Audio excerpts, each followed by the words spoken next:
I failed 8 of my classes / units when I was in law school, but I'm a lawyer now because I improved my grades. Got 3 high distinctions, aka HDs, in my last semester. Could do this all over again. These will be the things that I will say no to. You gotta say no to if you want to do better in law school. By the way, if you're new here, content that I post on my blog and on this page is right here, based off my reflections from bouncing back from 8 classes to becoming a lawyer. So if you need some law school to lawyer life advice, this is the place to be. First things first, it is not uncommon that when you for one unit, you're gonna end up with pages and pages and pages and pages of notes, even though it's just for one unit.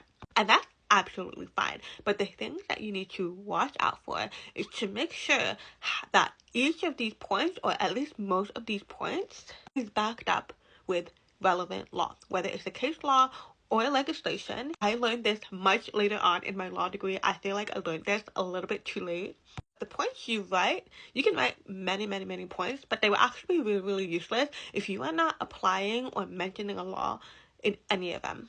Yeah, again, it's fine to have many points. It's fine to have multiple pages of notes. Just make sure that the law is mentioned.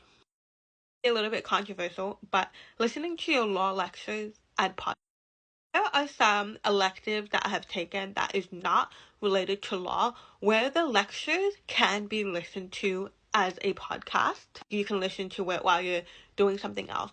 But when it comes to the law lectures, it's actually not the most practical thing to do, because when you are, I find that when I'm in a law lecture, I'm always needing to take notes, and it's so important that I take notes. Most of the time, they mention things from the readings, they mention things that would be in the exam, so those are things that are important to take notes on. So unless you are actively taking notes while you're listening to it to a podcast, like while you're driving or doing something mindless, something else with your hands, it's not the most practical thing to do. So that's why I would say no to that. I did this once with one of my units. I ended up failing it because I was listening to it, but I wasn't taking any notes at all because it felt like a podcast, but I wasn't being really practical and efficient with it. This one is previewing, not previewing your readings before you do the readings. What I mean by this is that law readings, there's a lot of pages, a lot of it,